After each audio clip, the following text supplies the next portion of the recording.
Welcome, Wolf here. Wakanda forever.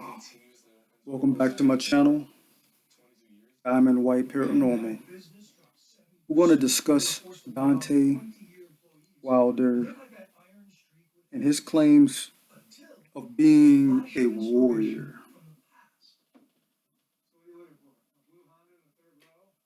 The real Black Panther, right? Does a warrior make a plethora of excuses in defeat? When he first lost, what did he say? He said that he was not himself because the outfit that he had designed, 40 to 44 pounds, was too heavy and draining. First of all, he shouldn't be wearing those costumes. Do what Tyson did. No socks, black shoes, black shorts, white towel. A white towel was occasional fights. You just ready, get a lathery in the back, you ready for war. Treat it like a street fight. Since he said he's had to fight in the streets all the time. I didn't see any moves left to right from him. Just straight forward, trying to set up that right hand. Doesn't work against a pugilist, a technically sound boxer in Tyson Fury. It wouldn't work against a Muhammad Ali. It wouldn't work against Larry Holmes. It wouldn't work against Iron Mike Tyson, who is equally a great pugilist defensively. And we all know what the man did offensively. Power in both hands. Even though he claims that his right hand was his most powerful and profound hand. It's just the way he was set up in that traditional stance. He'd do a Joe Frazier left, and it was night-night, lights out mode. You know what I mean? So I just like how he just walk in there, forget the fight that it was. Ref separated him. He walks over to the fighter. Boom! Short punch. And it was night-night for that fighter. But back to Wilder and his claims of being a warrior, right? So the costume was to blame. Then he claims that Tyson Fury's camp tainted his water, poisoned his water. What type of felony is that? That's major criminal right there. We know that didn't happen. That's the second excuse that Wilder is coming out with. I don't know if it's him directly or indirectly coming from his camp. And he's just listening to any and everything. He got his ass whooped. He needed to be humble. Fighters need to be humble when they get too big and they boast. It happens to all of them, even the greatest, many times the greatest. So, that being said, what was the third excuse? So we have the costume, we have the water being tainted, and it made him loopy, weak.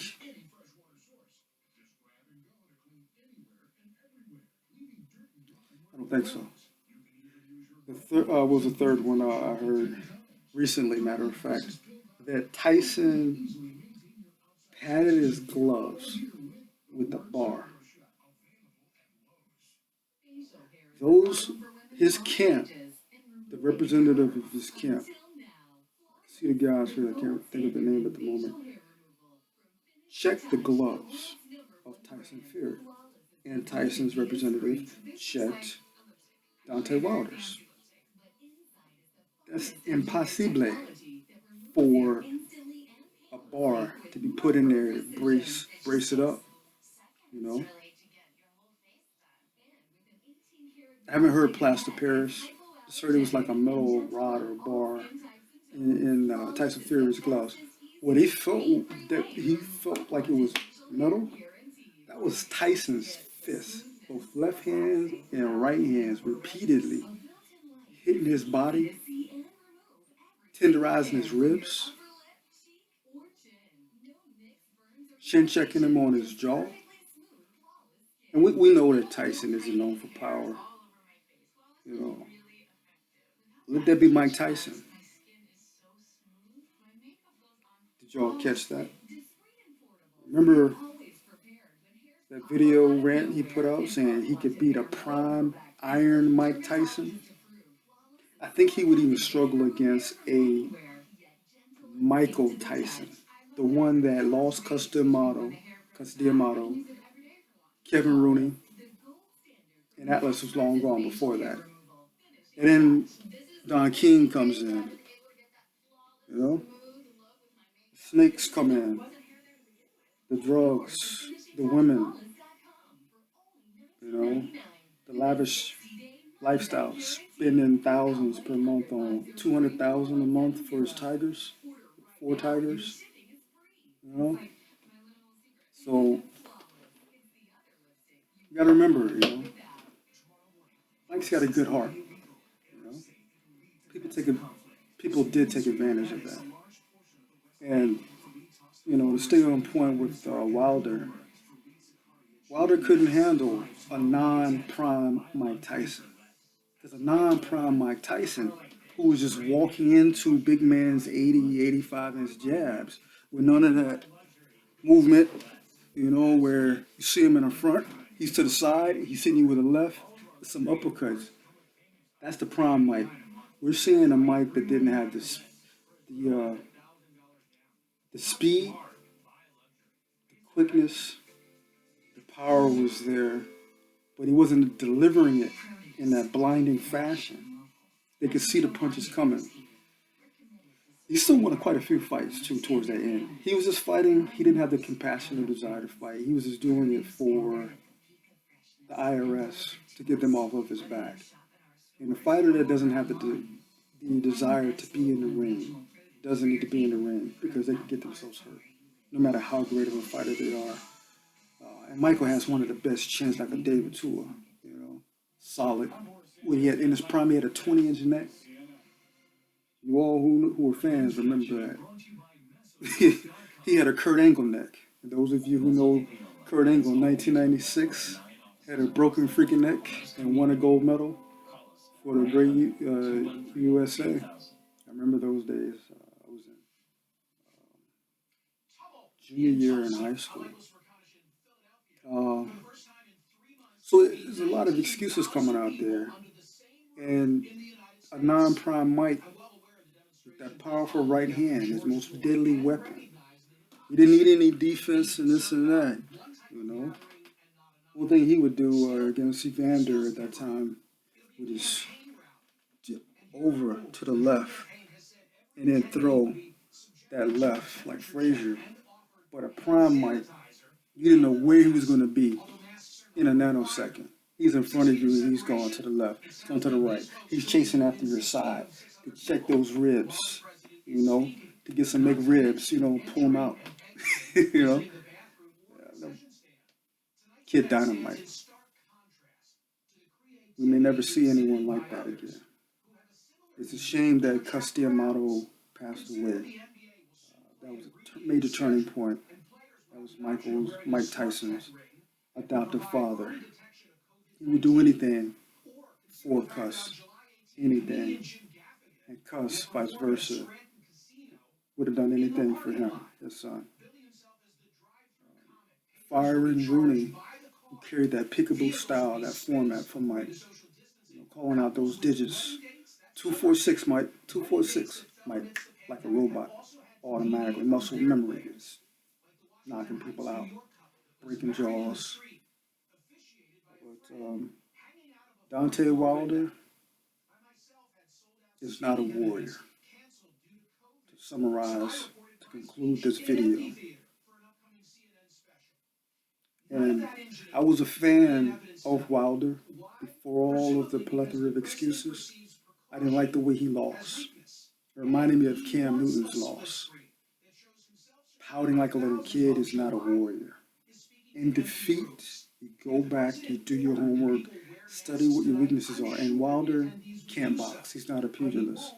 So even though I know he just has one right hand, he walks a person down like Frankenstein, I knew he was vulnerable to a counter right when I saw him going against the Russian Olympian, where the guy would wait for him to throw, and he'd come over, pow!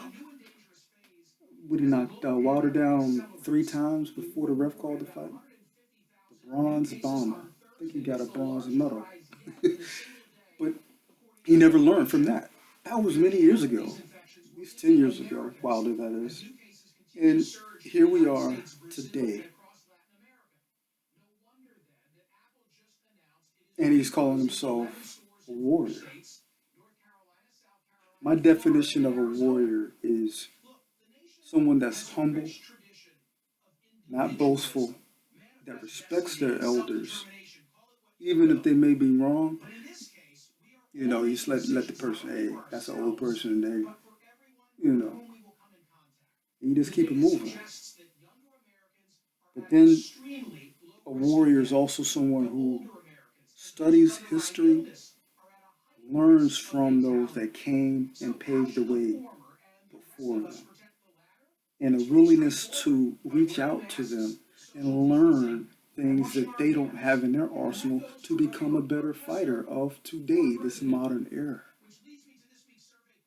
Mike Tyson could have helped his career in great ways. I know George Foreman reached out, but George was,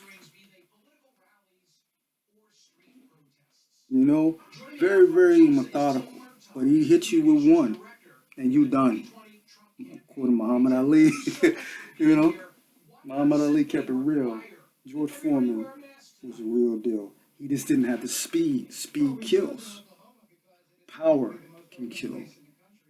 Precision, the ability to implement and emote that punch with technical precision can kill. Some fighters are born with power like George Foreman, and he killed. Some are just born with speed, and they pepper a fighter to death. Cardio will mount by the 10th or 11th, and their brain is just a lot of these pitter-pat shots has rocked them, and the dehydration and their gas, the muscles, they can't keep their arms up. They can win on points, and then they can eventually get an occasional TKO, and maybe a KO every once in a while. Then you have your technical fighters. The ability to see someone like they're your counter punchers. Juan Marquez is a really great example of a counter puncher. Evander Holyfield, one of my greatest fighters to look up to, 4-time heavyweight champ, is a great, excellent counter puncher. He counter punched Mike Tyson, a non-prime Mike Tyson, twice. Lean that head in, waiting for Mike's body to react. Boom, tag him. And so yeah, some fighters are born with 3. Deontay Wilder is born with that right hand. He doesn't have the technical ability to even deliver that right hand in emergencies, backing up. He can't fight backing up. He's only 4, like Frankenstein. Let's keep it real. But with he doesn't have the technical prowess. He's got the power in one hand only. Mike Tyson had it in left hand and right hand. Speed. He's not Tyson speed or Tyson fast. He's moderate level on speed. So long and lanky. Tyson in his prime. What I'm seeing right now, he's got that killer instinct, y'all. At 54 in a few days, that speed is there. That power is there. You're born with power. To quote Teddy Atlas, punches are born, not made. And Tyson was a born puncher with speed and a super heavyweight and a technical prowess with that peekaboo style of the late great Custermano. All right, guys. This video is getting lengthy. We're almost 14 and a half minutes in. If you like this content, I promise you more. Click that like button, subscribe, and be sure to click the bell too, and double click it for all notifications. I promise to have more. All right, peace, love.